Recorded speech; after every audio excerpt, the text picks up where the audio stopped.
I gave them my antique clock that had been in our family for 3 generations. Weeks later, I discovered it sold online with the caption, "Old crap, first come first serve." My daughter-in-law laughed, it was ugly anyway. When I confronted her, she said, "Why do you care? You'll be dead before anyone notices it's gone." But she didn't expect the package that arrived 2 days later containing. I never thought a clock could hold a life inside it, but I was wrong about so many things. "You sold it." My voice didn't sound like my own as I stood in Clara's doorway, staring at the empty space above her mantel where my grandmother's clock should have been, the one thing I'd trusted her to keep safe while I was away dealing with my sister's estate. Clara didn't even bother looking up from her phone, her manicured nails tapping against the screen with that infuriating clicking sound. "Relax, it was just an old clock. Just an old clock." Those 4 words made something inside me crack wide open. "It wasn't just anything," I said, and I hated how my voice trembled, hated that I was giving her the satisfaction of seeing me upset. "That clock survived 2 world wars. It belonged to my grandmother, then my mother. You had absolutely no right to sell it." She finally glanced up, and there it was, that smirk I'd grown to despise over the 3 years she'd been married to my son Daniel. "Why do you even care, Evelyn? You'll be dead before anyone notices it's gone anyway." The words hit me like a physical blow, sharp and humiliating, and so casually cruel that for a moment I couldn't breathe. I'm Evelyn Harrow, 68 years old, and I've spent my entire adult life as an archivist, preserving other people's histories because I was terrified of my own being forgotten. I have a bad habit of holding grudges, of letting slights fester instead of confronting them directly, of obsessing over details until they consume me completely. My therapist once told me I use control as a coping mechanism for my fear of irrelevance, and she wasn't wrong. I gripped the back of Clara's expensive leather chair, the kind she'd insisted Daniel buy even though they could barely afford it, trying to steady the shaking in my hands. I wanted to scream at her, to tell her exactly what I thought of her shallow, materialistic existence, but I've never been good at confrontation in the moment. Instead, I just nodded, turned on my heel, and walked out of her pristine house with its stark white walls and furniture that looked like it belonged in a catalogue, instead of a home where people actually lived. That night, I couldn't sleep. I kept seeing that empty space above the mantel, kept hearing Clara's voice saying I'd be dead before anyone noticed. My tiny apartment felt suffocating, filled with boxes of documents and photographs I'd collected over the years, evidence that I'd existed, that I'd mattered. I got up at 2 a.m. and started searching online auction sites, estate sales, antique dealers. It took me 47 hours of obsessive searching before I found it. Mr. Linton's Antique Emporium in Dover had acquired a late 19th century German mantel clock, matching my grandmother's description. I called the moment they opened. "Is it still available?" I asked, trying to keep the desperation out of my voice. The clock from the estate sale, the one with the brass face and the carved oak case. The man on the other end, Mr. Linton, I assumed, sounded bored. "Still here, you interested? It's $1,500. Clara had probably sold it for a fraction of that. I didn't care. "I'll take it, don't sell it to anyone else. I'm driving down today." I made the 4-hour drive to Dover that afternoon, my hands gripping the steering wheel so tight my knuckles went white. When I finally held the clock again, examining every familiar detail, the small chip on the base where my mother had dropped it when she was 7, the tiny engraving on the back that said "Time Remembers," I felt something shift inside me. This wasn't just about getting the clock back. This was about making Clara understand what she'd done, about making her feel what I felt. But I'm impulsive when I'm angry. I don't think things through, and that's always been my downfall. Instead of simply taking my clock home and cutting Clara out of my life like a rational person would do, I got an idea. A terrible, obsessive, completely unhinged idea that I couldn't shake. I took the clock to my apartment and cleared off my entire dining room table. I had tools from years of doing archival restoration work, delicate instruments for taking apart fragile mechanisms. I'd repaired this clock myself twice before, knew its inner workings like I knew my own heartbeat. I started dismantling it piece by piece, and as I worked, something strange happened. I found myself talking to it, whispering apologies for what Clara had done, promises that I'd make this right. "She doesn't understand," I murmured, my fingers working the tiny screws loose. "She thinks we're disposable. She thinks history doesn't matter. We'll show her, we'll make her understand." I worked for 3 days straight, barely sleeping, barely eating. My son Daniel called twice, but I let it go to voicemail. I was deep in something I didn't fully understand yet, driven by a need that went beyond simple revenge. I altered the clock's mechanism, reversing the gear train so the hands would tick backward instead of forward. It was purely symbolic, I told myself. A message, a reminder that you can't just erase the past without consequences.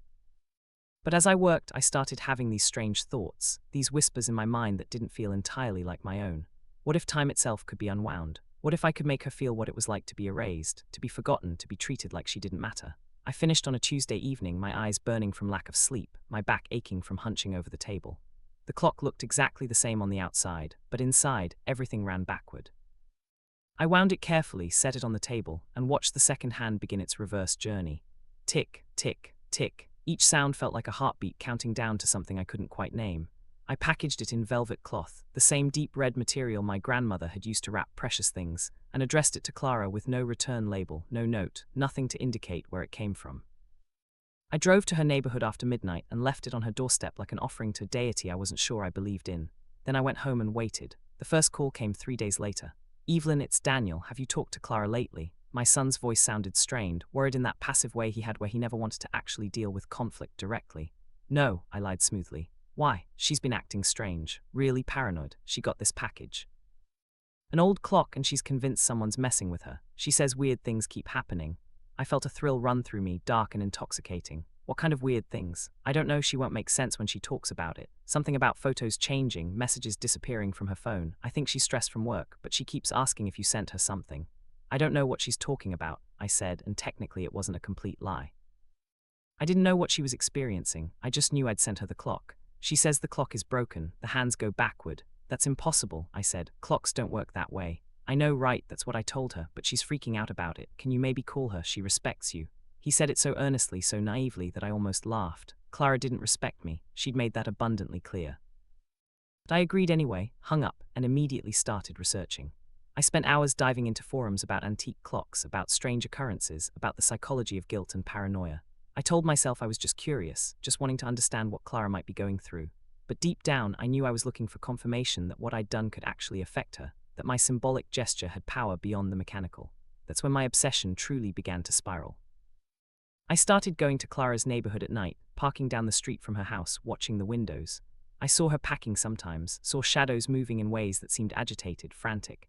I told myself I was just observing, just making sure my plan was working, but the truth was I couldn't stop. My whole life had become about this clock, this revenge, this need to make Clara understand. I started neglecting everything else. Bills piled up. Friends stopped calling after I cancelled plans repeatedly. My apartment became a shrine to my obsession. Walls covered with printed photos of the clock from every angle, notes about its history, timelines of Clara's social media posts where I tracked any hint that she was being affected. I wasn't eating properly, wasn't sleeping more than a few hours a night, and I kept hearing that ticking in my head, backward, backward, backward, even when I wasn't near the clock. Then came the day that changed everything. It was a Saturday morning, about 2 weeks after I'd sent the package, when Clara showed up at my apartment unannounced. I saw her through the peephole, clutching the clock against her chest, her face pale and drawn, dark circles under her eyes like she hadn't slept in days. I should have felt triumphant. Instead, I felt a flutter of something that might have been guilt. I opened the door slowly. She pushed past me without waiting for an invitation, nearly stumbling in her expensive heels.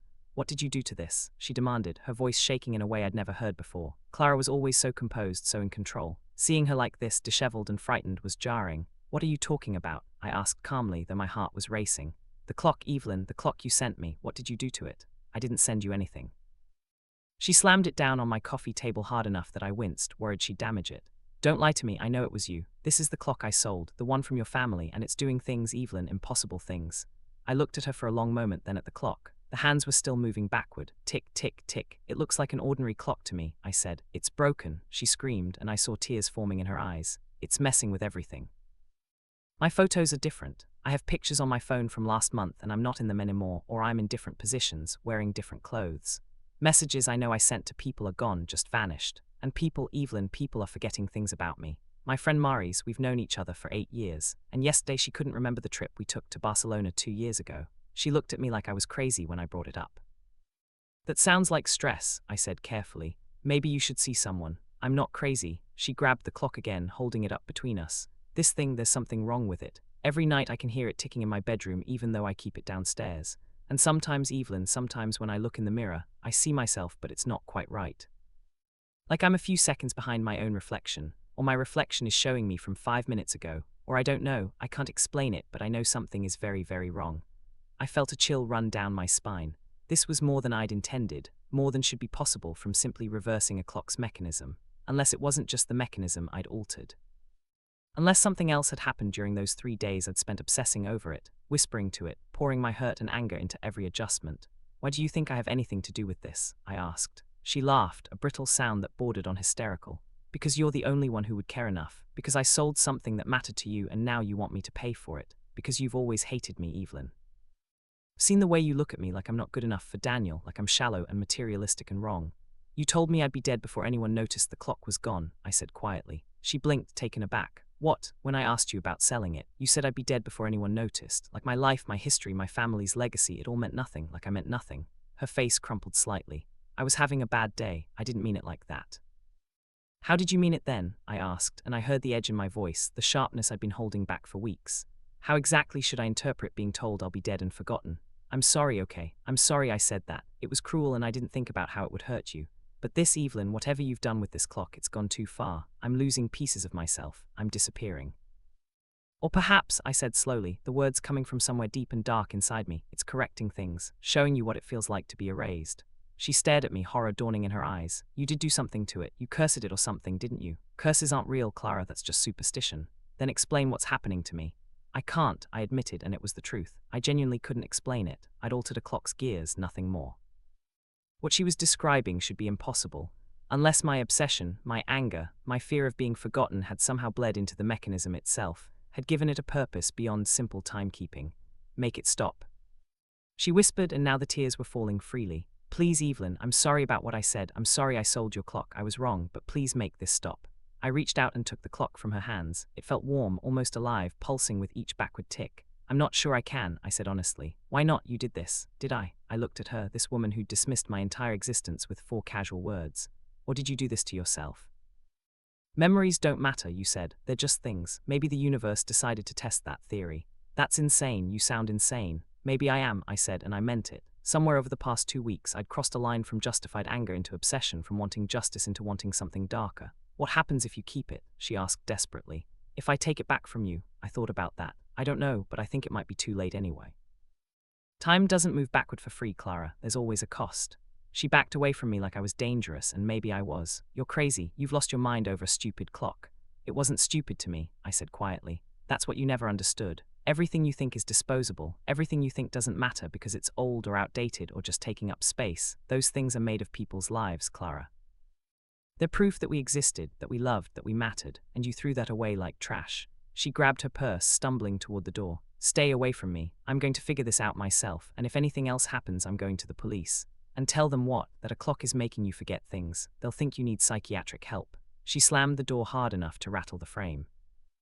I stood there holding the clock, feeling its heartbeat ticking backward against my palms, and wondered what I'd actually done. The next few days were strange and disorienting. I kept the clock on my mantle, watching it constantly, waiting to see if anything changed. And things did change, but not in ways I expected. I started remembering things that hadn't happened. Conversations with Daniel where he was younger, where he chose different words, different paths. I remembered my mother differently, remembered her dying on a different day, in a different way. I remembered being married, though I'd been single my whole life, remembered a husband whose face I couldn't quite see but whose absence I could feel like a wound. I told myself it was stress, lack of sleep, my obsession finally breaking my grip on reality. But deep down, I knew it was something else. The clock wasn't just affecting Clara. It was affecting both of us, rewriting things in ways I couldn't control or predict. I got a call from Mari's, Clara's friend, 3 days later. Evelyn, this is Mari's Reed. I'm not sure if you remember me, I'm a friend of Clara's. I remember, I said carefully. Is Clara okay? There was a long pause. That's why I'm calling. This is going to sound strange, but do you have a daughter-in-law named Clara, married to your son Daniel? My blood went cold. Yes, Clara Vale. She married my son 3 years ago. Another pause, longer this time. This is going to sound impossible, but I can't find any record of that. I was going through old photos and she's not in any of them. Pictures from my wedding 2 years ago where I know she was there, she's just gone, vanished from the images. And when I called Daniel to ask about her, he said he didn't know who I was talking about. That's not possible, I whispered. I know, that's what I said, but it gets weirder. I have these memories of Clara, clear as day, but when I try to verify them, nothing matches up. Other people who knew her can't remember her, or they remember someone different. And I tried to look her up online, social media, anything, and it's like she's being erased in real time. Posts disappearing, photos vanishing. I watched a video she posted last week, and she wasn't in it anymore, just an empty chair where she should have been sitting. I felt like I was falling, like the ground had opened up beneath me. Where is she now? I don't know. I went to her apartment this morning and the landlord said no one by that name lives there, but I know she does, Evelyn. I was just there 2 weeks ago. I hung up without saying goodbye and immediately called Daniel. Mom, he sounded confused. Is everything okay? Daniel, where's Clara? Who's Clara? His voice was genuinely puzzled, not evasive or joking. Your wife, Daniel. Clara, you've been married to her for 3 years. Silence. Then carefully, like he was talking to someone unstable. Mom, I'm not married. I've never been married. Are you feeling all right? Have you been taking your medications? I don't take medications, I screamed. Daniel, this isn't funny. Clara came to see me last week. She was upset about a clock. You called me asking if I'd talked to her. I think you might be confused. Maybe you should come over and we can talk about this. I hung up and immediately drove to Clara's house. The address burned into my memory from all those nights I'd spent watching. The house was there, but it looked different. The white walls were now painted blue, different cars in the driveway, a different family's life visible through the windows. I knocked anyway, desperate. A man in his 40s answered, looking at me with polite confusion. Can I help you? Does Clara Vale live here? No, sorry. We've owned this house for 5 years, no one by that name. I drove home in a daze, my mind spiraling. What had I done? I'd wanted to make Clara feel forgotten, to understand what she'd made me feel, but I hadn't meant for her to actually disappear. That wasn't possible. That couldn't be possible. I burst into my apartment and went straight to the clock. It sat on the mantel, ticking backwards, serene and implacable. I grabbed it with both hands, ready to smash it, to destroy whatever dark thing I'd created, but when I lifted it, something fell from underneath. A piece of paper, yellowed and old, with handwriting I recognized as my grandmother's. I picked it up with shaking hands. Time remembers what we try to forget. All things lost must be replaced. The clock knows the price. I'd never seen this note before. My grandmother had died when I was 15. But I knew her handwriting, had archived hundreds of her documents. This was real. I flipped it over and found more writing, but this time in handwriting that looked eerily similar to mine but not quite right, as if I'd written it while sleepwalking or in some altered state. She's not gone, Evelyn. She's where you put her. In the spaces between seconds, in the moments erased, in the time that ticks backward. But replacement requires replacement. Someone must occupy the space she left. Someone must pay the price for unwinding time. Hands started shaking so badly I almost dropped the paper. I walked to my bathroom on legs that didn't feel entirely solid and looked in the mirror. For a moment, just a moment, the face staring back at me wasn't mine. It was Clara's, younger and terrified, her mouth moving in words I couldn't hear, her hands pressed against the glass from the inside like she was trapped. I blinked and it was me again, 68 years old, grey hair, lines around my eyes, but something was different. My reflection moved a second after I did, lagging behind like it was struggling to keep up. Over the following days, the changes accelerated. I started finding Clara's clothes in my closet, mixed in with mine. Photos on my walls showed a younger woman who was and wasn't me, who had Clara's features but my eyes, my expression. I'd reach for memories of my past and find Clara's memories instead, her childhood, her first kiss, her wedding to Daniel that I knew had happened but that no one else remembered. The clock kept ticking backward, relentless, patient. I tried to destroy it a dozen times, but every time I raised a hammer or grabbed it to throw against a wall, my hands wouldn't obey. Something in me, some deep survival instinct or perhaps the clock's own will, prevented me from following through.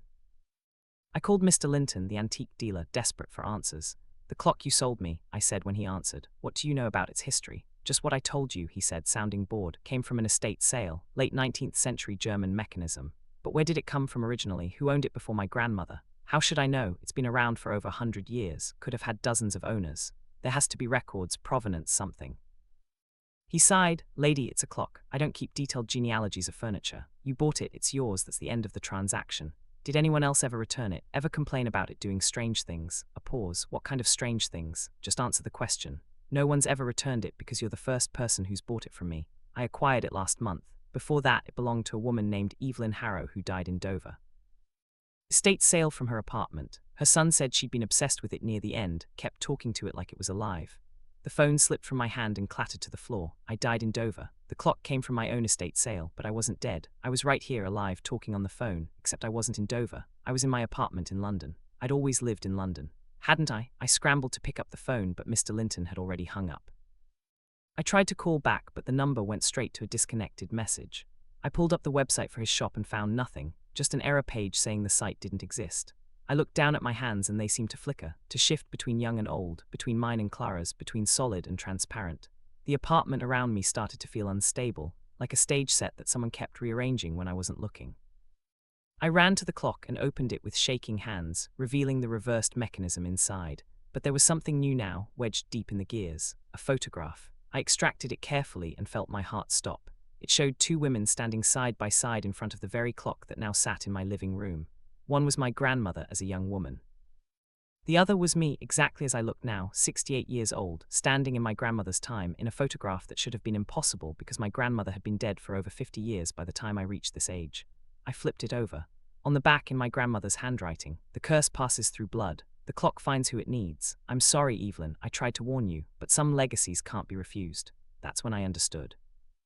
The clock hadn't just been passed down through my family, it had been choosing us, selecting us, using us.